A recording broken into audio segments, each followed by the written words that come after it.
में, पिता के चरणों में, माता के नज़दीक में, पिता के नज़दीक में, माता की गोद में, पिता की गोद में जिस मंत्र का उच्चारण हम करते हैं वो हमारे 3.5 करोड़ रोम छिद्रों को शुद्ध कर सिद्ध कर।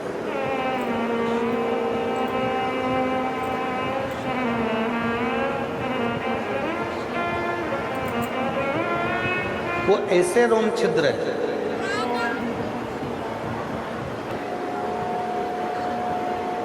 एक माता की गोद, एक पिता की गोद, एक माता के चरण, एक पिता के चरण। ये वो स्थान है जिन स्थान पर बैठकर आप और हम जितने मंत्र का जप करते हैं, एक बार भी अगर हम अपने मुख से अपनी माँ के नज़दीक में, अपने पिता के नज़दीक में बैठकर मंत्र का जप करते हैं तो वो 3.5 करोड़ बार मंत्र जप के बराबर प्राप्त हो जाता है। संसार के प्रत्येक मनुष्य को एक चीज सीखना चाहिए।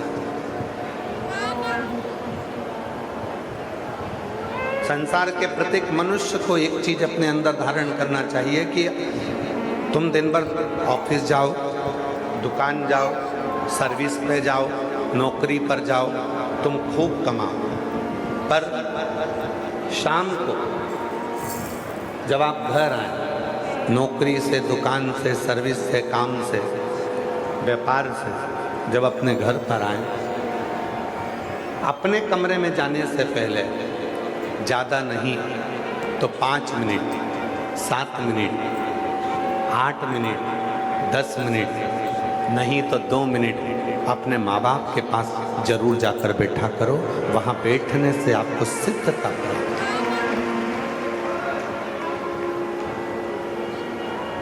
कुछ देर के लिए। आज दुनिया के लोग क्या करने में लगे हैं?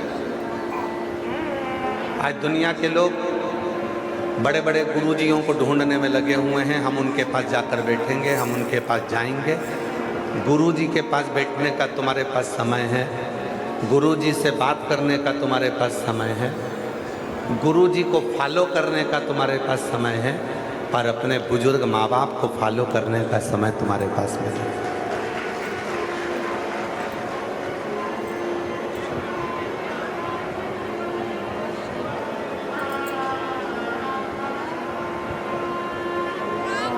आप सब बैठे हुए हो।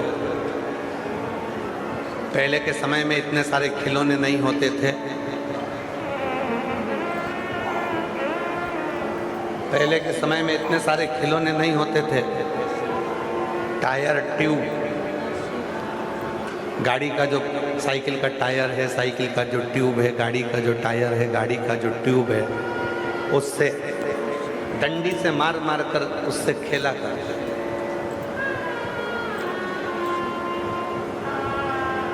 यहाँ जितने मेरे जीजा बैठे हैं, जितने मेरे बेटा बैठे हैं, वो लोगों ने भी बचपन में अपने साइकिल के टायर से, गाड़ी के टायर से, ट्यूब से खेला।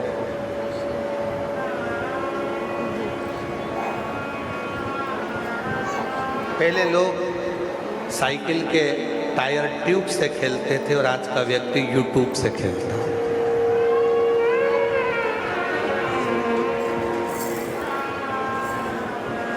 पहले टायर ट्यूब से खेलते थे, अब यूट्यूब से खेलते हैं। टायर ट्यूब से खेलते थे तो शरीर को लाभ होता था, यूट्यूब से खेलते हो तो शरीर को लाभ नहीं होता, बैंक खाली हो जाता है, घर का पैसा खाली हो जाता है, धन खाली हो जाता है, संपदा खाली हो जाती है। इसीलिए शिव महापुराण की कथा कहती है, 5 जगह बताई है जहाँ पर ये 3.5 करोड़ प्रत्येक मनुष्य के शरीर में रोम रोम, बारीक बारीक छेद। आप अपने हाथ को देखोगे, अपने शरीर को देखोगे तो बारीक बारीक, अपनी उंगलियों को देखोगे तो बारीक बारीक छेद तुमको नजर आएंगे। ये 3.5 करोड़ छिद्र हैं जो हमारे शरीर में हमें परमात्मा ने दिए। और ये 5 जगह पर ही शुद्ध और सिद्ध हो सकते।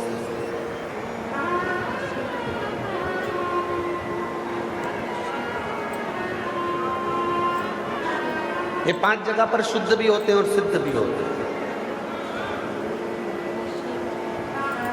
एक अपनी माता के पास में 5 मिनट 10 मिनट कितना भी काम हो, काम कर कर आओ, नौकरी कर कर आओ, अपने बच्चों को मना नहीं है, मिलो। अगर आज आप अपने बच्चों को कुछ प्रेरणा देना चाहते हो तो वो सबसे बड़ी प्रेरणा देना, आप अगर अपने माँ बाप के पास बैठोगे तो एक दिन ऐसा आएगा कि आपकी औलाद भी आपके पास में आकर बैठेगी, वरना वो बैठने वाली नहीं। 5 स्थान में 2 स्थान एक माता और एक पिता, जिनके नजदीक में बैठने पर भी ये 3.5 करोड़ रोम छिद्र शुद्ध और सिद्ध हो जाए। तीसरे नंबर पर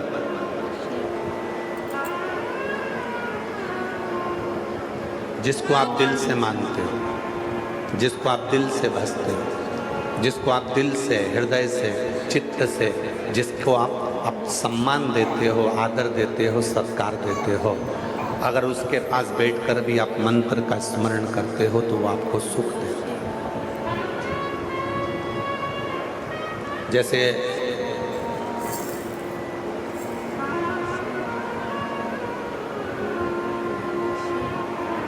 हम गाड़ी में आते हैं तो संदीप गर्ग जी एक बात कहते हैं, और एक बार नहीं वो 2-3 बार बोल चुके कि गुरुजी, जो माननीय स्पीकर महोदय हैं हरियाणा के श्री हरविंदर कल्याण जी, संदीप जी के मुंह से हमने 2-3 बार सुना तो हम सुनते हैं। कहा मैं उनको संत मानता हूँ, मैं उनको गुरु मानता हूँ। तो एक दिन 2-1 बार सुन लिया तो हमने पूछ लिया, तुमने संत कैसे माना? तो कहा गुरुजी, वो छोटा व्यक्ति हो चाहे बड़ा व्यक्ति हो, साइकिल चलाने वाला हो चाहे गाड़ी चलाने वाला, जितना गाड़ी चलाने वाले से प्रेम करते हैं उतने ही साइकिल चलाने वाले से प्रेम करते हैं, इसलिए हमको संत मानते हैं। संत की जो परिभाषा होती है, यही तो परिभाषा होती है कि सब में समता का भाव, सब में सम का भाव। हम 2-1 बार से सुन चुके तो हमने उनसे पूछा कि भाई तुम स्पीकर महोदय को संत और गुरु का भाव देते हो तो किस बात? तो कहा सब में समता। और मैं स्पीकर महोदय को साधुता देता हूँ आपके स्वभाव के लिए। भगवान कितनी भी उन्नति की सीढ़ी पर आपको लेकर जाए, आपका स्वभाव ऐसा ही रखना जो आज है, सभी भक्तों के प्रति, सभी लोगों सहजता का, सरलता का। तो तीसरे नंबर पर 3.5 करोड़ रोम छिद्रों की जो सिद्धता कही गई, वो सिद्धता कही गई अपने जिसको आप बहुत मानते हो, चाहे आपका दोस्त हो, चाहे आपकी बहन हो, चाहे आपका भाई हो, चाहे आपकी भाभी हो, चाहे आपकी बहू हो, चाहे आपका पोता हो, चाहे आपकी पोती हो, चाहे आपका नाती हो, चाहे आपका पंथी हो, चाहे आपका पति हो, चाहे आपकी पत्नी हो, चाहे आपके पड़ोसी हो, चाहे कोई गुरु हो, चाहे कोई महात्मा हो, चाहे कोई रिश्तेदार हो, चाहे कोई अड़ोसी हो, चाहे कोई पड़ोसी हो, जिसको आप बहुत स्नेह करते हो, मानते हो, उसके पास बैठकर भी अगर आप भगवान के नाम का उच्चारण करते हो तो वो 3.5 करोड़ रोम छिद्रों को शुद्ध और शुद्ध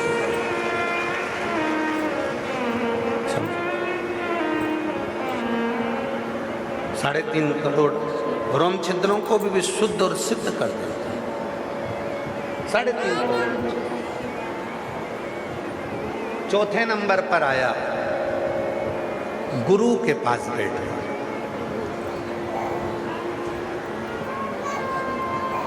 और गुरु कौन? गुरु की परिभाषा क्या है?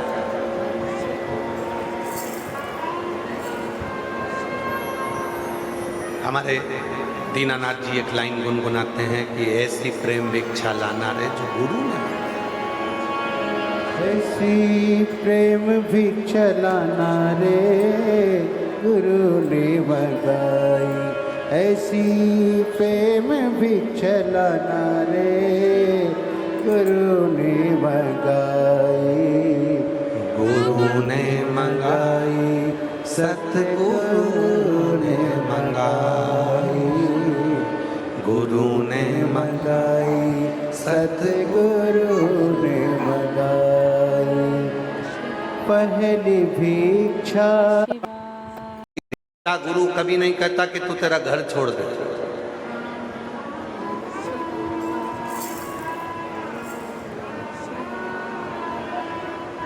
जब कई लोग कहते हैं ना कि हमारा लड़का उन गुरुजी के चक्कर में चले गया, अब वो गुरुजी के साथ ही रहता है, हम उस गुरु को गुरु नहीं मानते। जो अपने चेला आया है अपना घर छोड़कर, उसके बुजुर्ग माँ बाप हैं उसके घर में, उन बूढ़े माँ बाप की जवाबदारी किसकी होगी? कौन संभालेगा? सच्चा गुरु वो होता है जो लड़के को प्रेरणा दे, उस लड़की को प्रेरणा दे, बेटा अभी पूरी जिंदगी पड़ी हुई है, मेरा शरीर का तो कोई ठिकाना नहीं है, कब ये प्राण छूट जाएंगे, पर अपने घर जाओ, मेहनत करो, संघर्ष करो। आप मुझे गुरु मानते हो तो मेरी वाणी पर भरोसा करो। गृहस्थ आश्रम से बड़ा कोई दुनिया में आश्रम नहीं होता।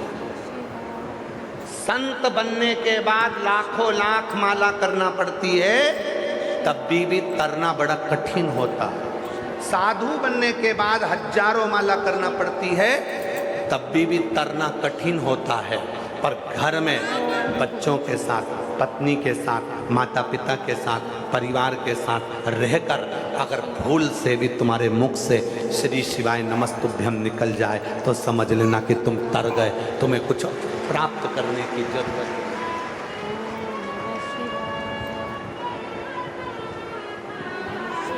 कुछ नहीं।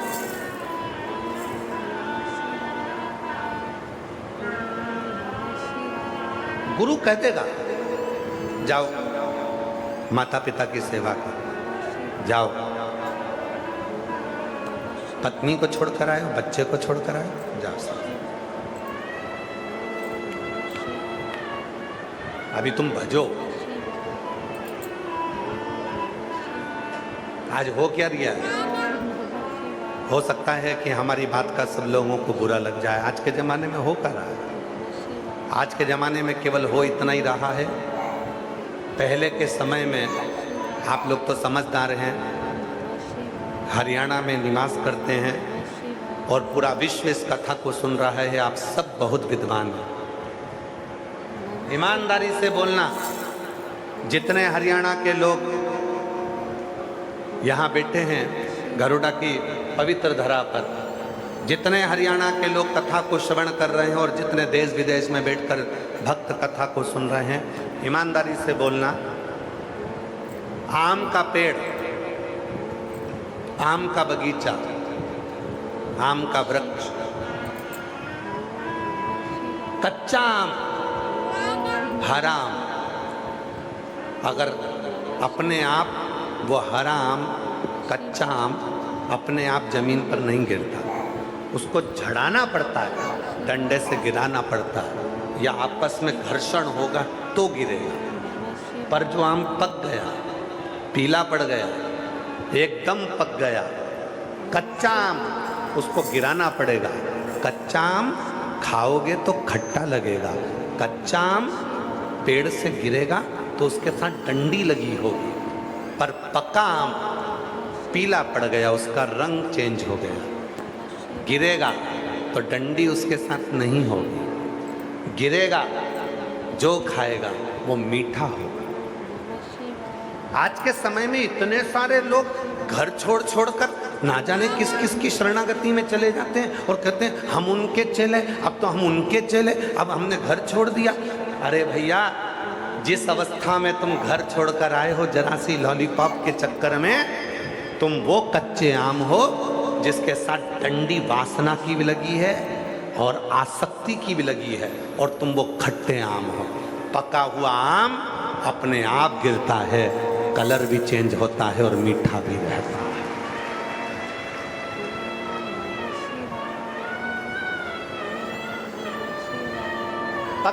कैसे होता है? कच्चा आम किसको कहते हैं? कच्चा आम वो आम है जिसके मन में आया कि अरे आज के ज़माने में तो भैया ये सब फालतू की बातें हैं, फैक्ट्री खोलो, ये करो वो करो, संत बन जाओ, महात्मा बन जाओ, महाराज बन जाओ, खूब जोरदार जोरदार गाड़ियों में घूमेंगे, लोग पाँव पड़ेंगे, दक्षिणा देंगे, पैसे आएंगे, धन आएगा। जरा से कमाने के चक्कर में संत बन गए और एक दिन मालूम पड़ा गलत कृत्य करा और मालूम पड़ा टीवी पे फोटो छप गए। लो, कच्चे आम थे, इसीलिए वो डंडी भी साथ थी, वासना की, आसक्ति की, तृष्णा की। कच्चे आम थे इसलिए खट्टे भी थे। और जब परिवार में धोखा मिला, जब परिवार में कष्ट मिला, हर तरह से हार गया, जिंदगी हताश हो गई, तब कुछ भी नजर नहीं आया, तब भगवान की शरणागति में गया, तब वो पका हुआ आम था जिसको भगवान ने पूरा पका दिया था। और पकने के बाद जब जाओगे तो तुम कभी भी गलत कृत्य नहीं कर पाओगे, गलत कर्म नहीं कर।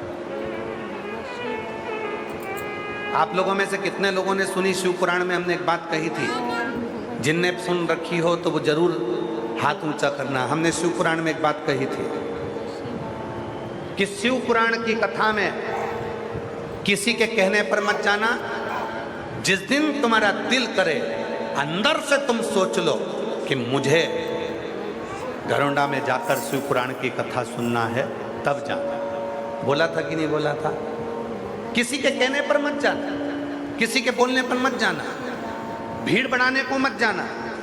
कथा में तब जाना जब मेरा बाबा तुम्हारा हाथ पकड़कर तुम्हारी बुद्धि से, तुम्हारे हृदय से, तुम्हारे चित्त से कथा में लेकर आ जाए, तब कथा में जाकर।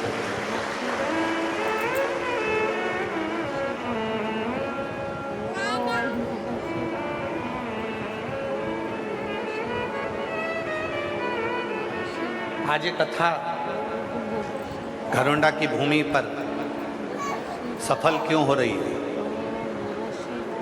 ये कथा के पहले जो हुआ वो अपनी जगह पर है, पर कथा आज सफल क्यों हो रही है?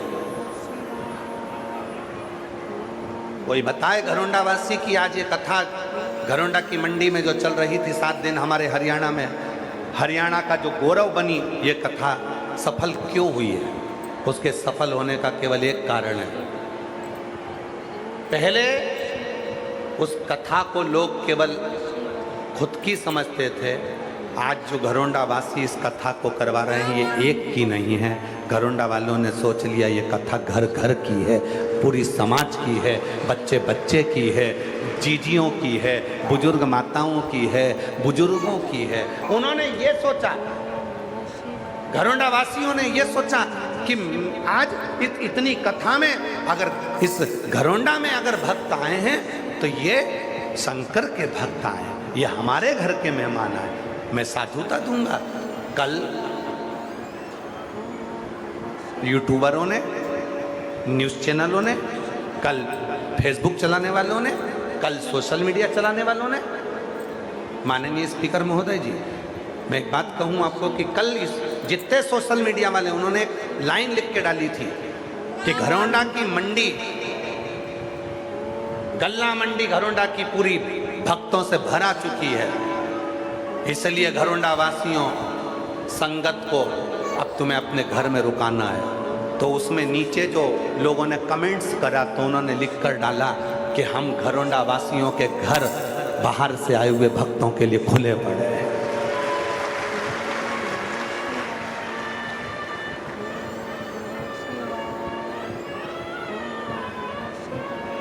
ये घरोंडा वासियों के घर आए हुए संगत के लिए, आई हुई मेहमानों के लिए, आई हुई संगत के लिए खुले पड़े, पलक पावड़े बिछा दिए घरोंडा वालों ने।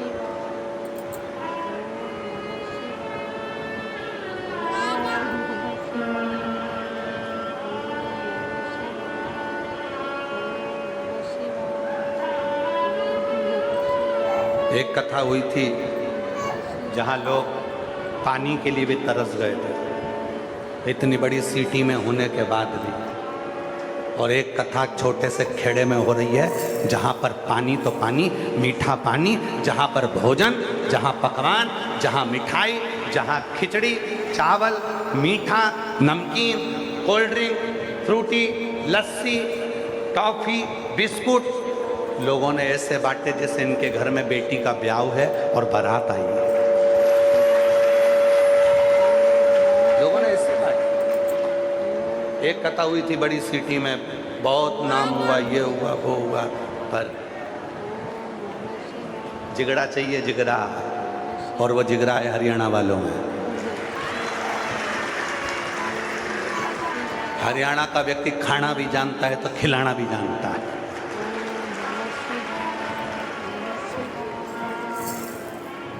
जिगरा चाहिए, और वो जिगरे से कथा हुई। क्यों सफल हुई कथा? जितने लोग कैमरा वाले माइक ले लेकर पूछ रहे हैं घरोंडा के लोगों से, आए हुए भक्तों से, क्यों साहब तुम्हें घरोंडा में कैसा लगा? सब एक ही बात बोल रहे हैं, इतना बढ़िया, इतना बढ़िया। आखिर घरोंडा वालों ने करा क्या? हमको तो कभी कभी लगता है तुम लोगों के पास कोई भभूति मभूति है जो तुम फेंक देते हो, सब तुम्हारे हो जाते हैं, सब तुम्हारे। क्या है घरोंडा में? सब प्रेम। यहाँ 36 कौम, 36 समाज जो एक जगह पर खड़ी हुई है, उसने ये नहीं सोचा कि ये कथा इस समाज की है कि इसकी है। सबने एक ही बात कही, ये अपने घरोंडा की कथा है, अब तो अपने को संभालना है और इसको साधना है। ये अपने घरोंडा संभाल। और जो दूसरे के लिए सोचता है ना, मेरा ओघड़दानी, मेरा शंकर उसके साथ खड़ा रहता है। जो दूसरे के लिए सोचा, अपने लिए नहीं सोचा तुमने, दूसरे के लिए सोचा।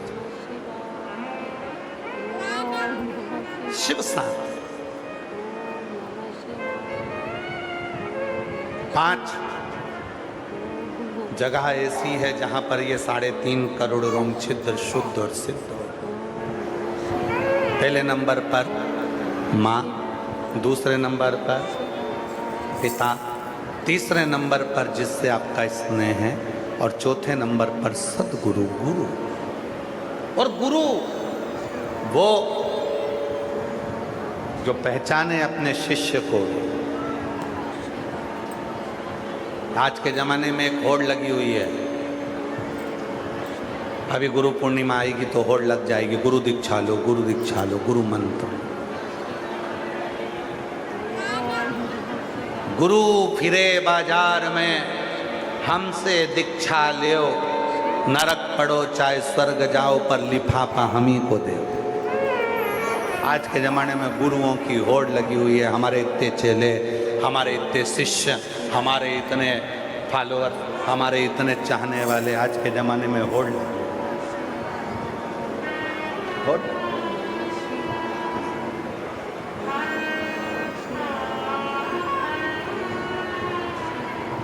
पानी पियो छान, गुरु करो जान। 50 बार विवेक में आए तब गुरु करना। और अगर कोई अच्छा गुरु तुम्हें पूरी जिंदगी में ना मिले तो बिल्कुल गुरु मंत्र लेना ही मत ही।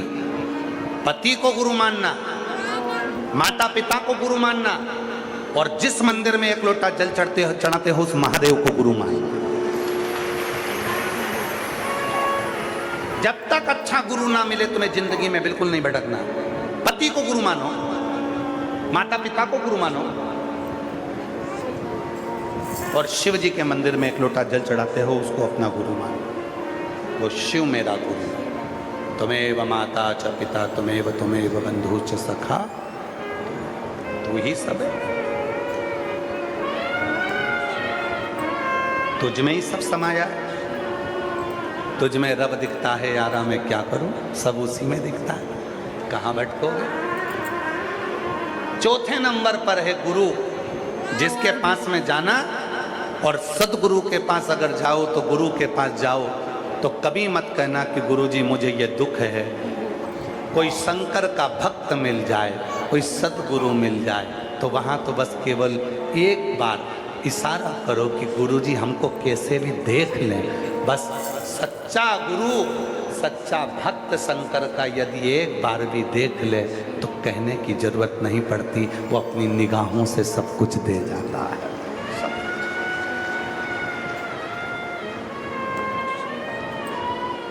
केवल देख।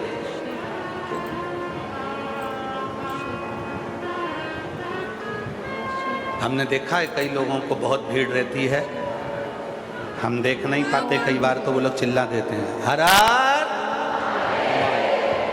वो चिल्लाए, ध्यान उनकी ओर जाता है तो देखने में आ जाता है, कई बार उनके स्मरण में। गुरु देख ले,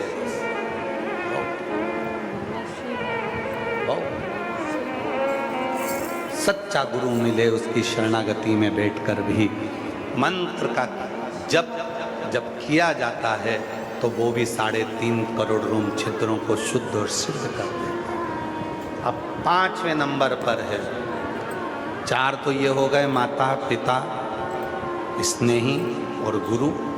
5वें नंबर पर शिव महापुराण की उमा संहिता कहती है, वो 5वें नंबर पर है जहाँ पर बैठकर 3.5 करोड़ रोम छिद्र शुद्ध और सिद्ध हो जाते हैं। वो है पंचवृक्ष। कितने वृक्ष? 5। पहले नंबर पर बेलपत्र का वृक्ष, दूसरे नंबर पर पीपल का वृक्ष, तीसरे नंबर पर वट वृक्ष, चौथे नंबर पर आंवले का वृक्ष और 5वें नंबर पर महाराज 5वें नंबर पर शमी का वृक्ष। ये 5 वृक्ष ऐसे हैं जिन वृक्ष के नीचे बैठकर यदि एक बार भी मुख से शिव का नाम निकल जाता है तो 3.5 करोड़ रोम छिद्र शुद्ध हो जाते हैं, सिद्ध। कभी सीहोर आए तो कुबरेश्वर धाम पर जब आप कंकर शंकर की पूजन करते हैं, रुद्राक्ष लेते हैं, वहीं पर मंदिर के प्रांगण के ठीक पीछे जो बड़ा शेड बना है उसके ठीक पीछे की ओर प्राचीन 400 साल 450 500 साल पुराना बट वृक्ष, बड़ का पेड़ है। जब हम सीहोर रहते हैं तो उस बट वृक्ष के नीचे बैठकर कुछ देर बाबा का स्मरण करें।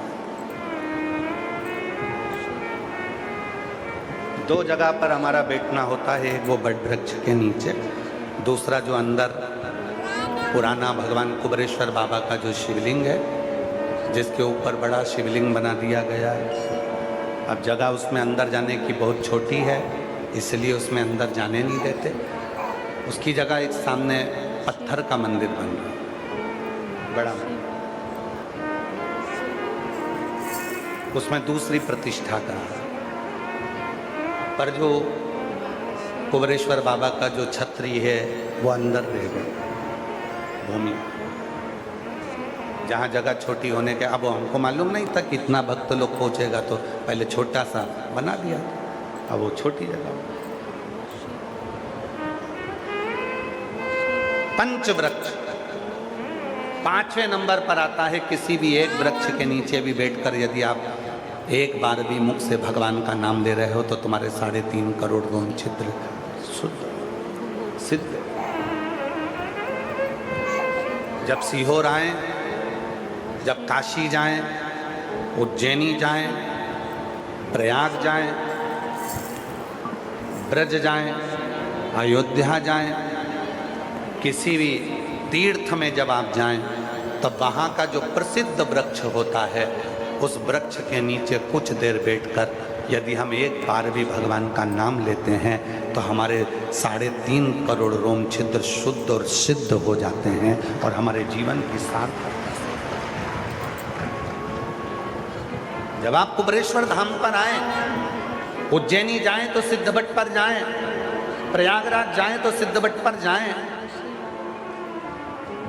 जब किसी पवित्र वृक्ष के नीचे बैठकर जब हम मंत्र का उच्चारण करते हैं, मौन होकर 2 क्षण के लिए बैठकर उसको स्मरण करते हैं तो उसका फल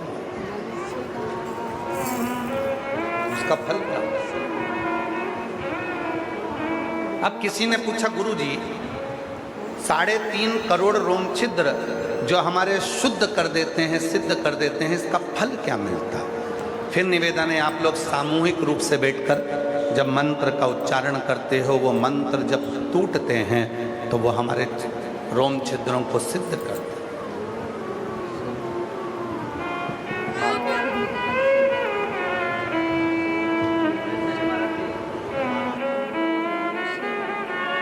कोई जाए जो काशी में मेरा पैगाम ले जाना।